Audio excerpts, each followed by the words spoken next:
So there I was, staring at 10 illegal vacation cabins on my private island, watching this HOA Karen named Delilah Thornbrook pocket $20,000 every single week, while she had the absolute audacity to call the cops on me for trespassing on land my family has owned since 1923. The morning mist rising off Lake Winnebago couldn't mask the sound of her shrill voice echoing across the water, something about unauthorized personnel disrupting the guest experience.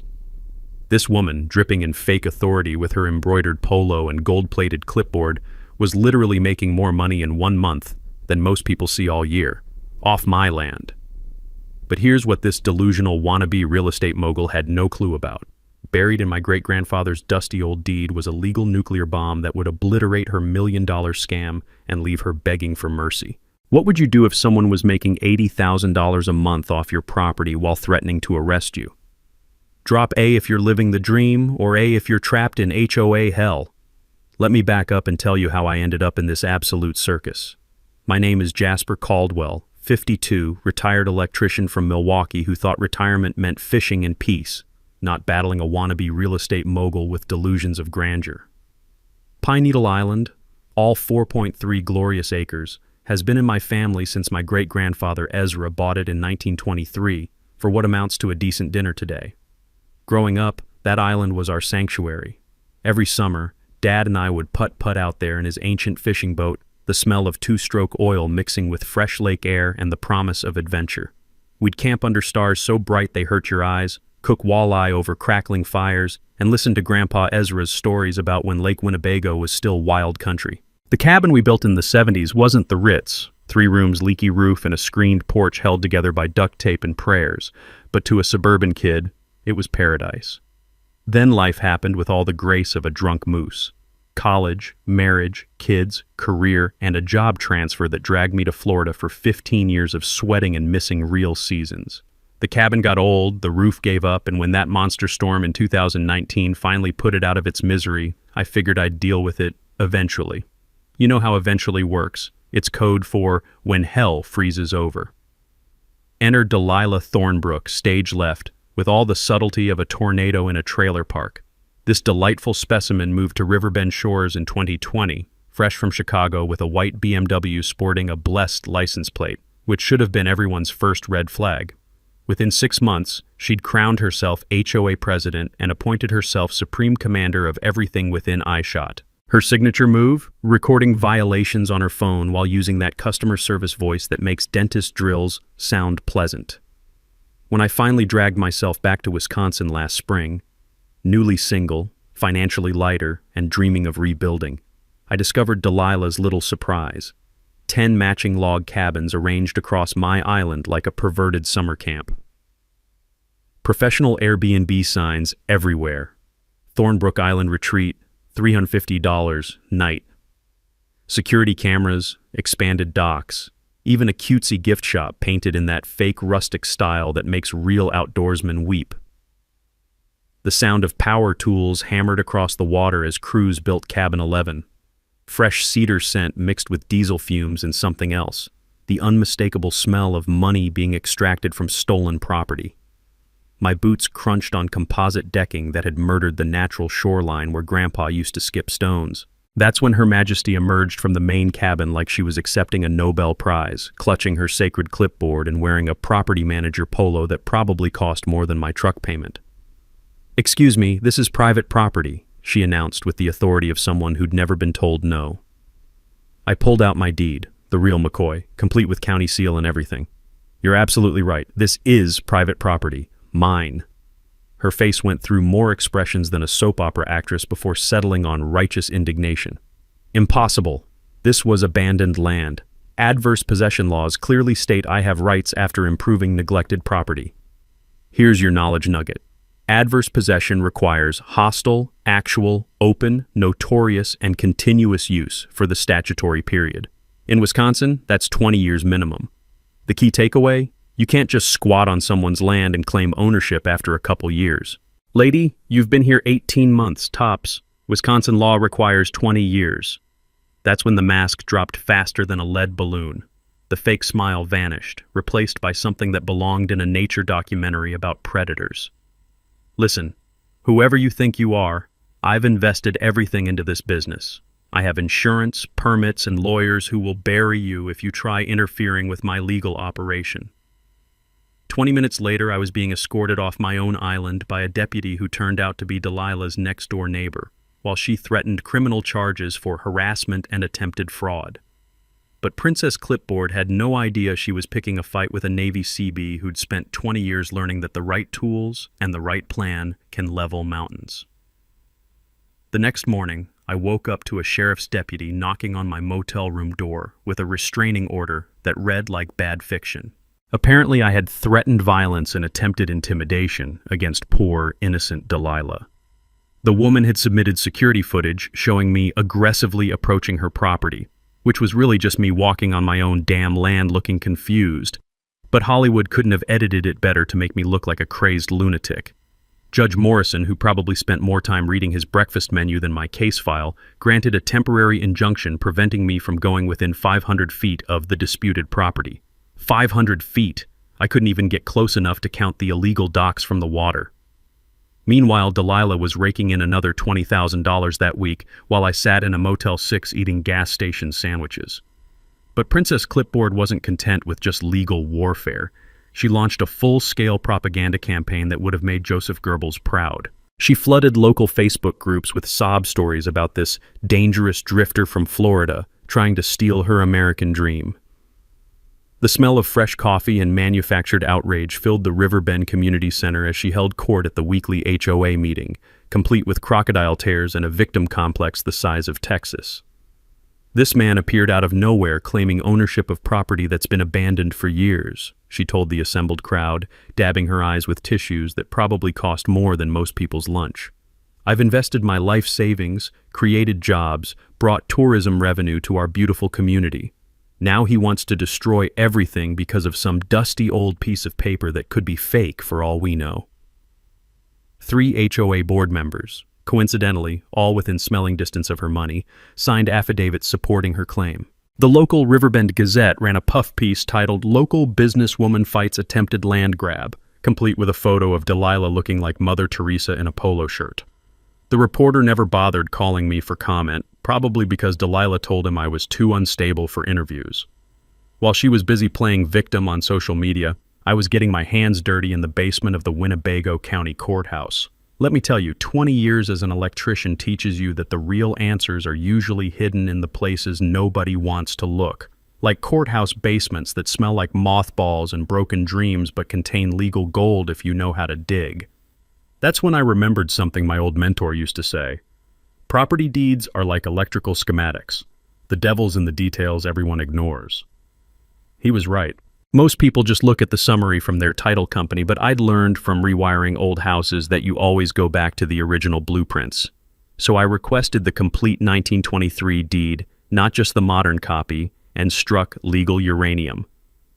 My great-grandfather's deed wasn't just about surface ownership. It included riparian rights extending 200 feet into Lake Winnebago. Every single one of Delilah's fancy docks violated those water rights. Better yet, her boat rental operation required commercial permits from the Wisconsin DNR that she'd conveniently forgotten to obtain. Operating without those permits carried fines that would make a lottery winner nervous. But the real kicker came when I started digging through tax records. Remember how she claimed the land was abandoned and she had adverse possession rights? Well, this brilliant legal scholar had been paying property taxes on the island for 18 months and writing it off as a business expense on her federal taxes. Her LLC filing with the state literally listed the property as acquired through adverse possession pending legal confirmation.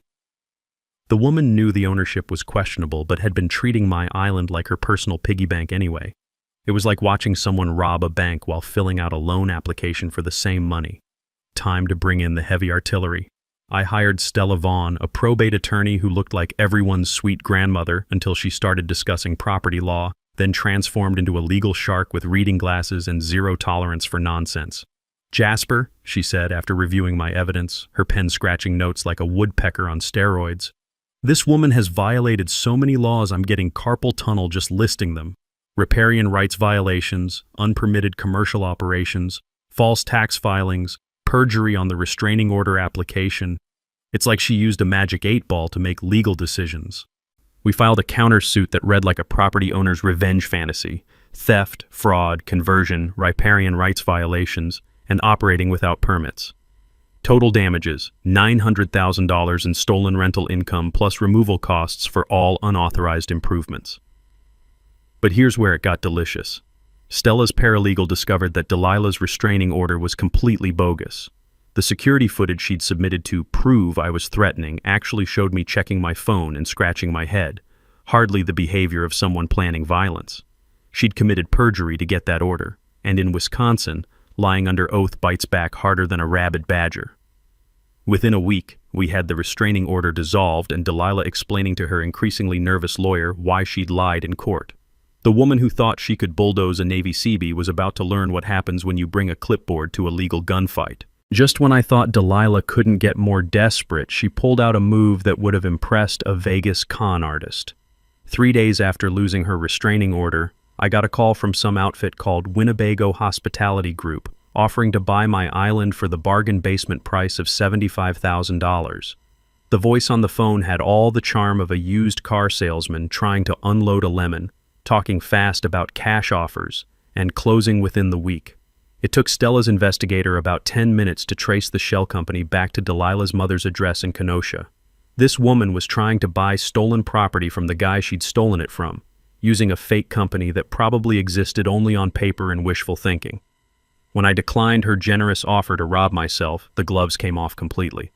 Suddenly, my life became a series of unfortunate coincidences that would have made Lemony Snicket jealous. My boat trailer mysteriously developed flat tires in the marina parking lot, both sides naturally. The security cameras at the courthouse started malfunctioning every time I showed up to do research, leaving gaps in the footage that looked like Swiss cheese.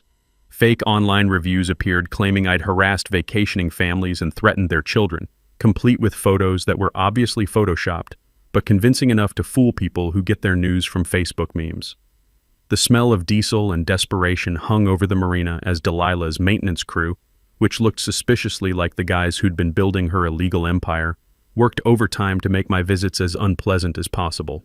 They'd rev their engines whenever I tried to use my phone, blast country music at volumes that violated several noise ordinances, and generally act like territorial guerrillas protecting their banana supply. But the real masterstroke came when someone filed an anonymous tip with the Wisconsin DNR claiming I was poaching fish illegally and harassing wildlife. This resulted in a visit from Conservation Warden Johnson, a no-nonsense woman who looked like she could arrest a grizzly bear with her bare hands. After 20 minutes of explaining my situation and showing her my valid fishing license, she started asking very pointed questions about who might have made such a ridiculous complaint. Meanwhile, Delilah was working social media like a part-time influencer with a full-time victim complex. She created a Facebook group called Save Riverbend Tourism that attracted every small-town gossip and keyboard warrior within 50 miles. The posts were masterpieces of selective editing, video clips showing me arguing aggressively that conveniently cut off right before showing her screaming like a banshee, and testimonials from concerned citizens who'd probably never set foot on the lake. Local Channel 7 picked up the story as a classic David versus Goliath battle, except they cast Little Miss Clipboard as David fighting the big scary veteran. The irony was thicker than Wisconsin cheese, a woman stealing nearly $1 million in property portraying herself as the underdog against a guy living in a motel and eating ramen noodles. But while Delilah was busy playing the victim card like a professional poker player, I was learning some very interesting things about her financial situation.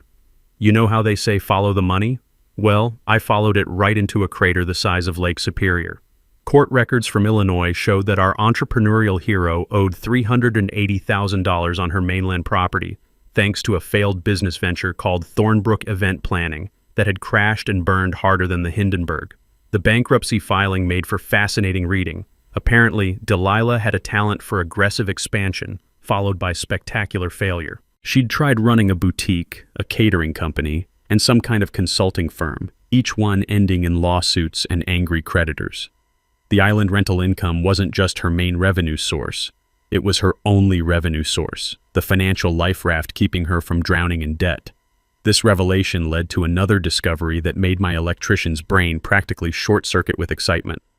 Remember how she'd been inflating her rental numbers to look successful?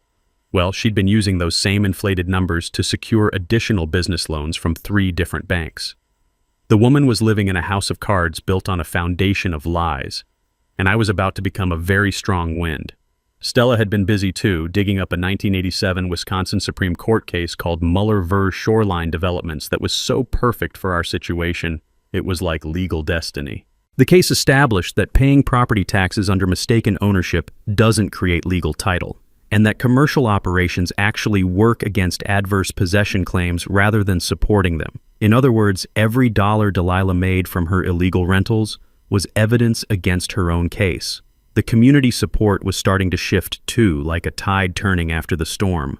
I'd connected with some of my great-grandfather's old fishing buddies, guys in their 70s and 80s who remembered the Caldwell family reunions on the island going back to the 1960s.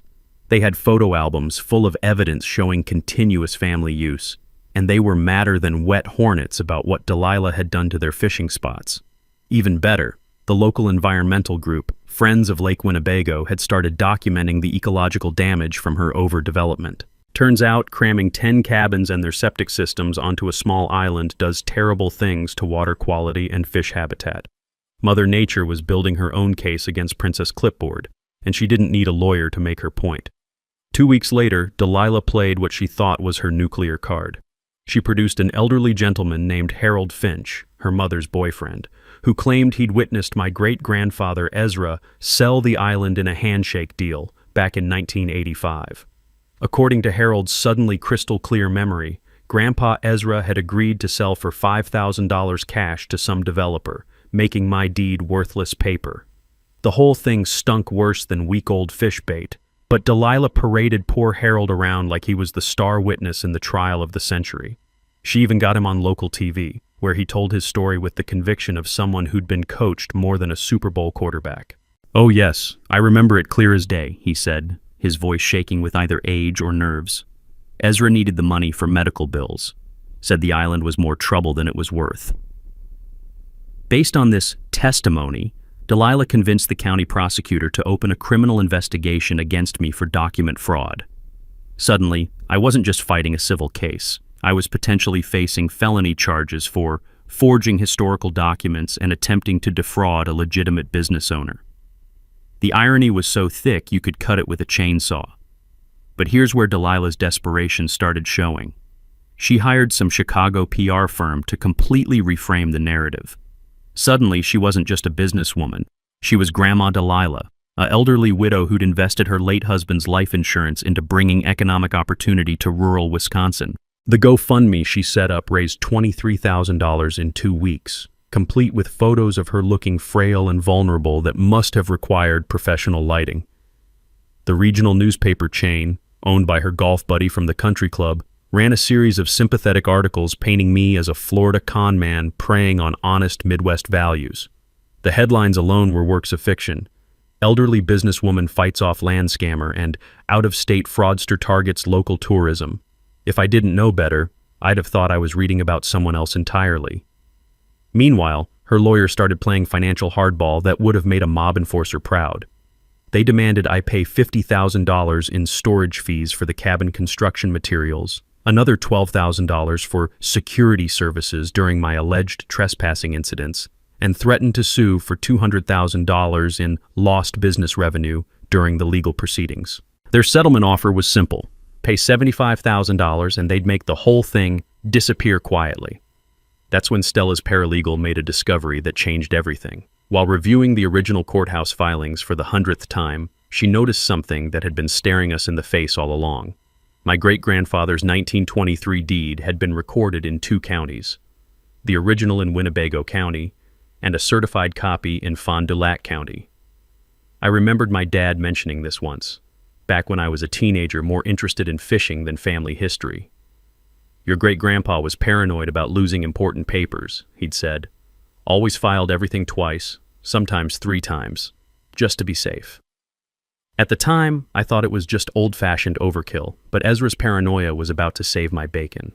The Fond du Lac County version included detailed meets and bounds surveys that the Winnebago copy had somehow lost over the decades. These surveys clearly showed the island boundaries extended beyond where Delilah's cabin sat, meaning she'd built some of them on land that was unquestionably, indisputably mine, according to two separate county records dating back a century. But the real bombshell came when the Wisconsin Historical Society got involved. They brought in paper experts, handwriting analysts, and archivists who treated those old documents like archaeological treasures. The paper stock matched other 1923 county documents perfectly. The ink composition was consistent with era-appropriate materials, and the handwriting matched samples from the original county clerk's other filings. Forging documents this accurately would require resources and expertise that didn't exist in 1923, explained Dr. Margaret Webb, the state's leading expert on historical document authentication. You'd essentially need a time machine and a team of master forgers. The probability of fraud is essentially zero. Meanwhile, Harold Finch's credibility was crumbling faster than a sandcastle in a hurricane. Stella's investigation revealed that Harold had been diagnosed with early-stage dementia in 2018, with medical records clearly showing progressive cognitive decline. His doctor confirmed that his long-term memory had become significantly unreliable, especially for specific dates and details from decades past. Even more damaging was the discovery of a $5,000 consulting fee that Delilah had paid Harold just 2 weeks before his miraculous memory recovery. Bank records don't lie, even when witnesses do, and suddenly the county prosecutor was asking very pointed questions about witness tampering and perjury. The criminal investigation against me evaporated overnight when prosecutors realized they'd been played by a woman whose desperation had finally outpaced her cunning. Delilah went from criminal complainant to potential defendant faster than you could say, obstruction of justice, and her legal team started looking like they'd rather be anywhere else on earth. But I was just getting warmed up. With 2 counties worth of documentation, expert testimony, and proof of witness tampering, I had everything I needed to not just win my island back, but to make sure Delilah learned an expensive lesson about the difference between confidence and competence. 3 months into this legal circus, Stella called me with excitement crackling in her voice like electricity through wet wires. She'd been doing what she called archaeological lawyering through my great-grandfather's papers. Old Ezra apparently kept records like he was planning to be audited by God himself. "Jasper, pour yourself something strong and sit down," she said. "I just found a 1924 amendment that's going to make Delilah wish she'd never heard of Lake Winnebago." The document was tucked inside a manila folder that smelled like cedar and forgotten dreams, filed separately from the main deed because Ezra was the kind of man who believed in belt and suspenders legal protection. The amendment was beautifully clear, written in that formal language from when lawyers used English instead of gibberish. No permanent structures shall be erected that would impede extraction of mineral deposits beneath said property. Every single cabin violated that clause just by existing. But here's where Ezra's forward thinking got really interesting. Back in 1920, geological surveys had identified premium-grade gravel deposits under Pine Needle Island, the kind of lake-washed aggregate that makes construction companies drool and write very large checks. Grandpa had planned a gravel operation but died before implementation, leaving his descendants sitting on what amounted to a buried treasure chest. I remembered those old survey maps from childhood visits to Grandpa's basement, rolled up in tubes and covered with dust thick enough to plant crops in. Back then, they looked like hieroglyphics to a kid more interested in fishing than geology. Now those meaningless squiggles were about to become the most expensive lesson in property law Delilah would ever receive.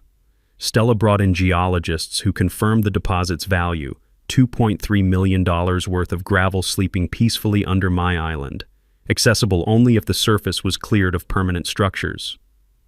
The irony was delicious. Delilah had built her empire directly on top of wealth that could have made us both rich if she'd bothered asking permission instead of just taking what wasn't hers. Wisconsin mineral rights law is beautifully brutal in its simplicity.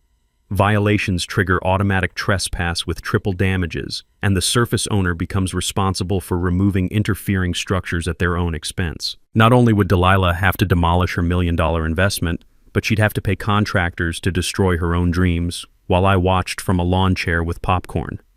Meanwhile, My private investigator had been following Delilah's money trail like a forensic accountant with a personal vendetta. Her financial situation was more precarious than a house of cards in a windstorm. The $500,000 loan she'd used for cabin construction was secured with revenue projections based on a 20-year exclusive lease that existed only in her imagination. When banks discover loan fraud, they don't just demand their money back. They trigger cross-default clauses that can force foreclosure on everything the borrower owns. Delilah's personal guarantees meant her mainland house, her BMW, probably her designer clipboard collection. Everything was now at risk because she'd bet the farm on stolen property. The sound of her financial house collapsing was almost musical, like dominoes falling in perfect sequence. Monthly payments exceeded her legitimate income by $8,000, forcing her to rob Peter to pay Paul while Peter was filing criminal charges and Paul was hiring collection agencies. As I sat in Stella's office, surrounded by evidence that could destroy another human being's life completely, I kept hearing my great-grandfather's voice from childhood summers. Real victory isn't about crushing your enemies, Jasper. It's about building something better from the mess they leave behind. I had the nuclear option. Complete legal authority to force immediate demolition with zero compensation. But maybe, just maybe, there was a way to turn this disaster into something that served the community instead of just feeding my hunger for revenge. After all, the best revenge isn't destruction. It's building something so beautiful that everyone remembers what could have been accomplished through cooperation instead of theft. The next morning, I walked into Stella's office to find what looked like a war room designed by lawyers with too much coffee and not enough sleep. She'd assembled what she called the Dream Team, a collection of legal professionals who specialized in turning property disputes into cautionary tales. Rosa Martinez, environmental lawyer extraordinaire, had driven up from Madison with a briefcase full of water rights violations that would make the EPA weep with joy. She looked like she could argue a fish out of water and make it thank her for the experience. "Jasper, I've been fighting lakefront development cases for 15 years, she said, spreading aerial photos across the conference table. "What Delilah did to your island is like using a chainsaw for brain surgery. Messy, illegal, and guaranteed to leave permanent damage." Agent Frank Kowalski from the Wisconsin DNR had the weathered look of someone who'd spent decades protecting natural resources from people who thought environmental laws were suggestions. He'd brought a thick folder of violations that read like a horror novel for fish and wildlife. 10 septic systems on a 4.3-acre island, he muttered, shaking his head. "The contamination levels we're seeing would kill a small lake. This woman turned your family heritage into an ecological disaster zone." Retired Judge Cornelius Wright completed our legal brain trust. At 73, he'd seen every property scam imaginable and had zero patience for people who thought money could buy them out of stupidity. "The key," he explained while cleaning his glasses, "is offering her a way out that saves face while protecting your interests. Corner a desperate person completely, and they'll burn everything down out of spite." Our strategy session felt like planning D-Day, except instead of liberating Europe, we were liberating a small island from a woman with delusions of grandeur. We identified 3 parallel legal tracks: mineral rights violations, commercial trespass, and environmental damage. Each one alone could destroy her financially. Together, they formed a legal tsunami that would wash away her empire and leave her wondering what hit her. Rosa explained something called the clean hands doctrine. Courts favor parties who haven't engaged in wrongdoing themselves. Since I'd never lied, cheated, or built illegal structures, I had what lawyers call the moral high ground, and judges call the obvious winner. Meanwhile, Delilah had accumulated more violations than a parking meter in downtown Chicago. But here's what I learned about mineral rights from my crash course in property law. Imagine ownership like a layer cake, where you can own the frosting without owning the actual cake underneath. Most people assume buying land gives them everything from the center of the earth to outer space. But mineral rights can be sold separately, creating invisible boundaries that explode into very visible lawsuits when someone builds where they shouldn't. The environmental implications were staggering. Forensic accountant Madison Cross had been analyzing Delilah's books like an IRS agent with a personal grudge, discovering she'd been skimming cash payments to avoid taxes on 30% of her rental income. "She's been operating a cash business while filing tax returns that would make Al Capone blush," Madison explained. "Unreported income totaling $280,000, could result in federal criminal charges that make civil court look like a church social. While the lawyers planned legal warfare, I was building community support that would have made a politician jealous. The Veterans of Foreign Wars chapter provided moral backup. Turns out, military folks don't appreciate when civilians steal from fellow veterans. The local environmental group, Friends of Lake Winnebago, had documented ecological damage that looked like before and after photos from an environmental disaster movie. Even the fishing guides were mobilizing, reporting declining fish populations since Delilah's septic systems started poisoning spawning beds. Captain Mike Kowalski, Frank's brother and a 30-year fishing veteran, had photos showing dead zones around the cabin areas that looked like aquatic graveyards. She killed more fish in 18 months than I've seen die from natural causes in 3 decades, he said, his weathered hands shaking with anger. The media strategy was pure genius. Retired journalist Beverly Storm agreed to document everything in exchange for exclusive access, but with one condition: the story had to focus on environmental protection rather than personal revenge. David versus Goliath sells papers, she explained, but environmental destruction sells souls. Frame this as protecting Wisconsin's natural heritage, and you'll have public opinion eating out of your hand. Our negotiation preparation involved 3 settlement offers ranging from generous to nuclear. Option A let Delilah keep cabin ownership while paying $200,000 for mineral rights access, essentially buying permission to continue her illegal operation. Option B required her to remove all structures at her own expense while I waived financial damages. Option C involved full enforcement of every legal right I possessed, guaranteeing her complete financial destruction. Stella's psychological profile suggested Delilah fit the pattern of what she diplomatically called a malignant narcissist, someone who'd escalate rather than negotiate reasonably when cornered. Expect emotional manipulation, fake tears, and victim playing worthy of an Oscar nomination, she warned. This woman will burn her own house down before admitting she was wrong. As we prepared for what felt like the legal equivalent of the final showdown in a Western movie, I couldn't help thinking about my great-grandfather's stories of helping neighbors during tough times. Maybe there was a way to turn this mess into something that served the community, instead of just satisfying my desire for justice. Just when I thought Delilah couldn't sink any lower, she proved that desperate people have no bottom to their barrel of bad ideas. Within 48 hours of our legal team formation, she launched what could only be described as a going-out-of-business sale for stolen property. Suddenly, all 10 cabins appeared on real estate websites at fire sale prices, $45,000 each for luxury lakefront retreats that normally would cost twice that much. Her sales pitch was pure snake oil salesmanship. Investment opportunity won't last long, minor paperwork dispute being resolved quickly. She was literally trying to sell my own property to innocent buyers who'd become unwitting accomplices in her fraud. The woman had more nerve than a dentist with Parkinson's disease. But the real masterpiece was her social media blitzkrieg. Delilah hired some outfit from Milwaukee that specialized in reputation management, which is apparently code for making guilty people look like victims on Facebook. Suddenly, my phone started buzzing with notifications from fake accounts flooding every local group with stories about how this dangerous PTSD veteran was threatening peaceful business people and trying to destroy the local economy. The posts were works of fiction that would have made Stephen King jealous. Anonymous accounts with generic names like Concerned Mom 2024 and Riverbend Resident shared eyewitness accounts of me screaming at children, threatening tourists, and exhibiting clearly unstable behavior that endangers our community. The photos were obviously doctored, my head photoshopped onto the body of someone twice my size, throwing what appeared to be a temper tantrum. Meanwhile, her maintenance crew had transformed the marina into a construction zone that smelled like diesel fuel and intimidation.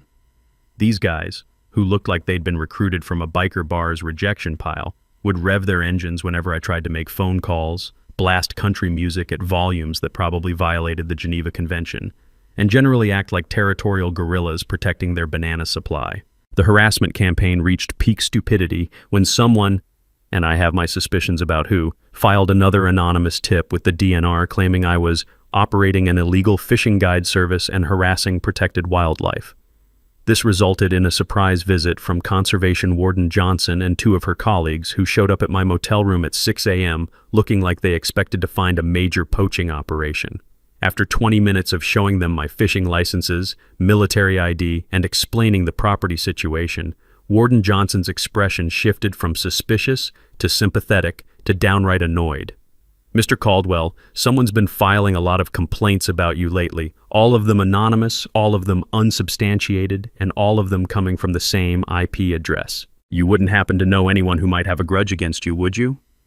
But while Delilah was busy playing dirty tricks that would have embarrassed a middle school bully, my team was uncovering information that made her financial situation look like the Titanic's last few minutes. Court records from 3 states revealed a pattern of business failures that followed her around like a bad credit rating with legs. The bankruptcy filing from her Illinois event planning company read like a masterclass in how not to run a business. She'd expanded too fast, spent money she didn't have, and when creditors came calling, she'd simply declared bankruptcy and moved to Wisconsin to start fresh. Except fresh start apparently meant same terrible business practices, different state. More damaging was the discovery that her island rental income wasn't just her main revenue source, it was her only legitimate income. Every dollar she'd made in the past 18 months came from my stolen property. She was like a parasite that had attached itself to my family's legacy and been feeding off it ever since. The private investigator's report revealed that she'd been using inflated rental projections to secure loans from multiple banks simultaneously. The same fake revenue numbers that made her look successful on paper had been submitted to 3 different lenders, none of whom knew about the others. When banks discover they've been lied to about collateral and income, they don't just get upset, they get criminal investigators involved. But the most delicious discovery came from her own lawyer's files. Remember Pike, her first attorney who'd withdrawn from the case? Well, he'd kept detailed records of every conversation, and privilege doesn't protect communications about ongoing crimes. His notes included direct quotes from Delilah discussing how to make evidence disappear, and coaching witnesses to remember things differently. The woman who'd been playing victim on social media had been caught on record discussing evidence tampering, witness coaching, and what amounted to conspiracy to commit fraud. Pike had documented everything because he'd apparently realized his client was steering their legal ship straight toward the rocks and wanted to make sure he had a lifeboat ready. By the time our investigators finished following the money trail, Delilah's empire looked less like a successful business and more like a criminal enterprise with a good marketing department. The woman who'd accused me of being a scammer had been running a multi-million-dollar scam that made my alleged crimes look like jaywalking compared to armed robbery. But the real bombshell was still coming, because while she was busy destroying her own credibility faster than a politician during election season, we'd discovered something about her identity that would make all her other problems look like practice rounds for the main event. 3 days later, Delilah completely lost whatever remained of her sanity and tried to burn down cabin number 3 for the insurance money. The security cameras she'd installed to spy on me caught her red-handed at 2 a.m., dousing the structure with gasoline from a red container that still had the receipt from Murphy's gas station in her BMW's cup holder. For someone who'd spent months calling me unstable, she was doing a spectacular job of demonstrating what actual crazy looked like. The fire department arrived faster than pizza delivery, which was unfortunate for Delilah's master plan but excellent for the rest of us who prefer our lakes without floating charcoal. Fire Marshal Roberts took one look at the gasoline residue, the melted plastic container, and Delilah standing nearby smelling like a gas station explosion, and called it the easiest arson case he'd seen since someone tried to claim their ex-wife's car spontaneously combusted in the Walmart parking lot. The insurance company's response was swift and brutal. All claims denied immediately, coverage canceled retroactively, and a criminal referral to the state attorney general's office for attempted fraud. Delilah went from potential victim to actual defendant faster than her fake tears could dry, with bail set at $50,000 that her broke behind couldn't afford. But that's when our investigation hit the mother lode of all discoveries.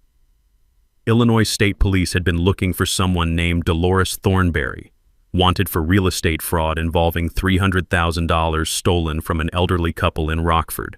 The fingerprints from Delilah's booking matched perfectly with their fugitive database, revealing that our HOA Karen wasn't just a local scammer, but a career criminal who'd been operating under a false identity for 3 years.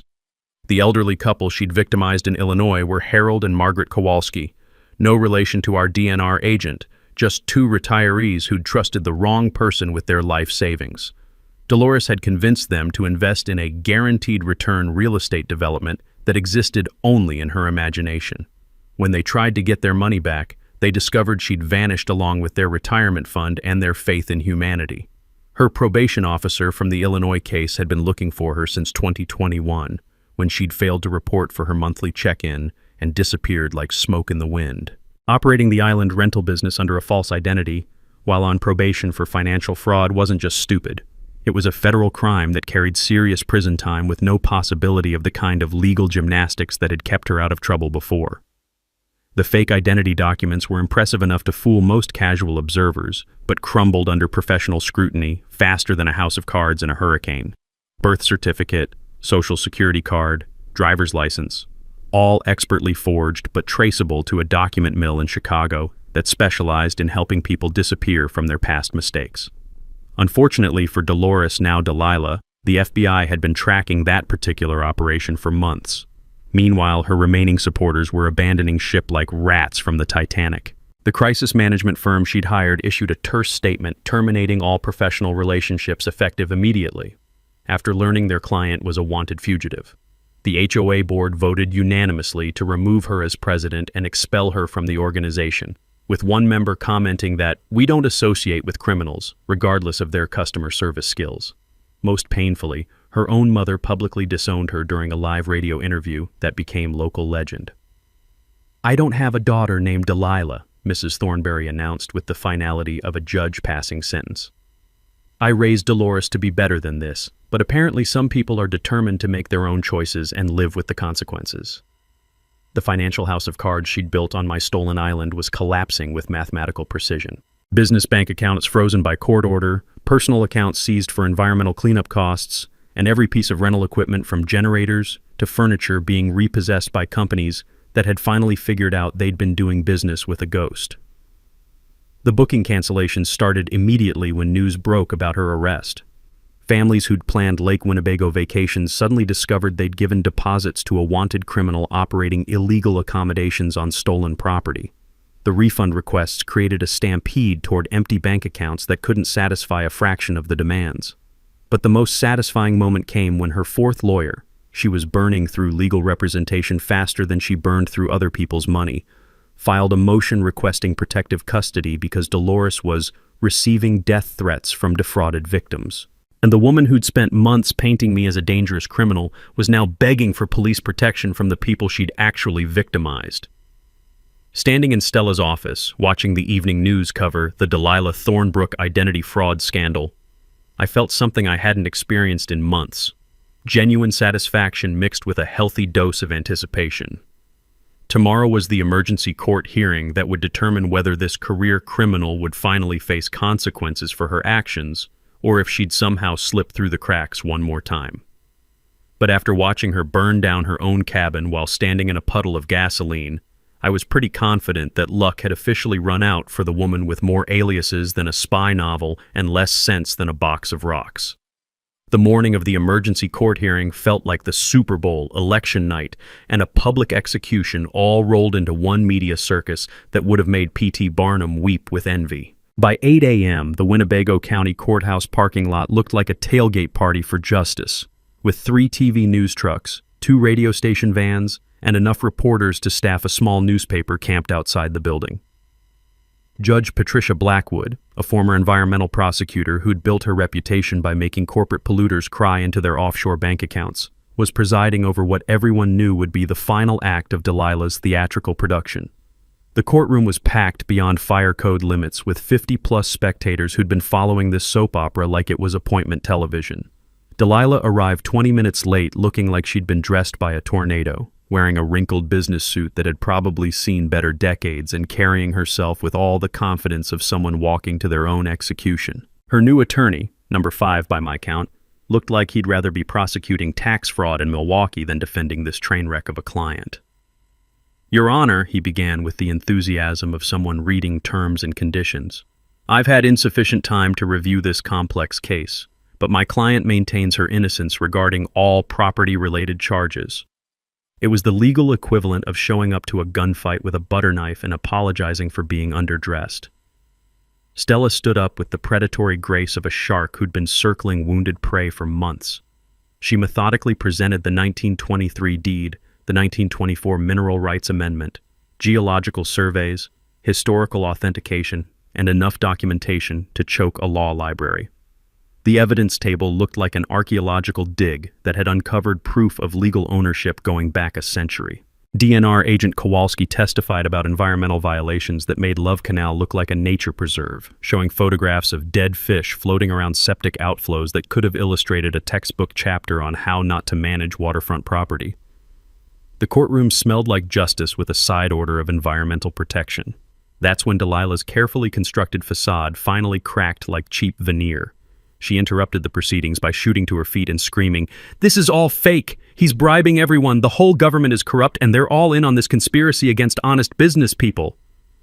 Judge Blackwood's gavel came down with the authority of thunder, her voice cutting through the courtroom like a sword through silk. "Ms. Thornbrook, or whoever you claim to be today, you will maintain order in my courtroom, or I will have you removed in restraints."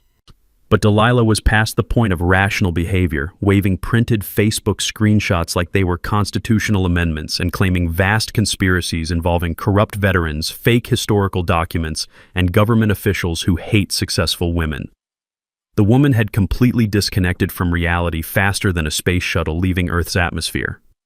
When Rosa Martinez began explaining the mineral rights violations, complete with geological surveys showing $2.3 million in gravel deposits beneath illegally constructed cabins, Delilah's attorney made a statement that echoed through the courthouse like the final bell at a boxing match. "Your Honor, after reviewing the evidence presented, we have no legal basis whatsoever for claiming ownership of the disputed property." The mic drop moment came when Stella presented her final exhibit. High-definition video footage of Delilah instructing her construction crew to lose permit applications and coaching Harold Finch to remember the handshake deal differently. The woman who'd spent months claiming moral high ground had been caught red-handed, orchestrating a conspiracy that would have impressed organized crime bosses. Delilah collapsed into her chair like a deflated balloon, sobbing words that will forever be remembered in Winnebago County legal history. "But I built everything. I worked so hard. It's not fair that some old piece of paper can destroy my whole life." Judge Blackwood's response was delivered with the precision of a surgical strike. "Ms. Thornberry, and yes, we know who you really are. The court orders immediate cessation of all commercial activity on Pine Needle Island, forfeiture of all improvements as compensation for trespass and environmental damage, and referral of criminal charges to appropriate federal authorities." The gallery erupted in spontaneous applause that had to be gavelled down, while DNR agents simultaneously served environmental cleanup orders and sheriff's deputies escorted the sobbing defendant from the courthouse. The media captured every moment of her complete breakdown for the evening news, creating footage that would become required viewing in property law classes for decades to come. Outside the courthouse, with Lake Winnebago visible in the distance and American flags waving overhead, I held up my great-grandfather's original deed for photographers who'd turned this legal victory into front-page news across 3 states. Veterans in the crowd saluted while environmental activists hugged each other and wept with relief.